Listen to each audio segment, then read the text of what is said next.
আপনি কি জানেন, সুখ কেবল একটি গন্তব্য নয়, এটি একটি যাত্রা। আসুন এই যাত্রায় একসাথে পা বাড়াই, যেখানে ছোট ছোট মুহূর্তে আমরা খুঁজে পাব জীবনকে সার্থক করে তোলার আসল খুশি। সুখ মনে হয় দূরে, কিন্তু আসলে তা আমাদের চিন্তার মধ্যেই লুকিয়ে থাকে। বিশ্বাস করুন, নিজের মধ্যে খুঁজে নিন সেই সুখের দিশা। সুখের মূল চাবি হচ্ছে ধৈর্য এবং কৃতজ্ঞতা। ছোট ছোট মুহূর্তগুলোকে গ্রহণ করুন, কারণ সেখানেই লুকিয়ে থাকে জীবনের বড় আনন্দ। কখনো কখনো সুখ পেতে হয় নিজের অন্তরে। জীবনটা সুন্দর যদি আমরা চোখ খুলে তার মানে খুঁজে নিই। সুখের খোঁজে হন্যে হবেন না, বরং নিজেদের ছোট্ট আবেগ ও ভালোবাসায় সম্পূর্ণতার সন্ধান করুন। আসলে সুখ আপনার চারপাশেই রয়েছে। সুখের পথ কখনো মসৃণ নয়, কিন্তু প্রতিটি বাঁকে যদি আশা রাখেন, তবে আপনি পাবেন সেই চিরন্তন আনন্দের স্পর্শ।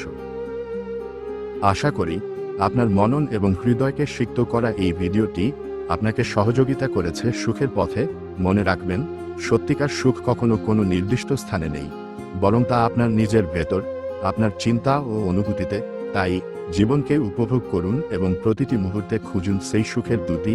ধন্যবাদ, এবং ভালো লাগলেই অবশ্যই শেয়ার করতে ভুলবেন না।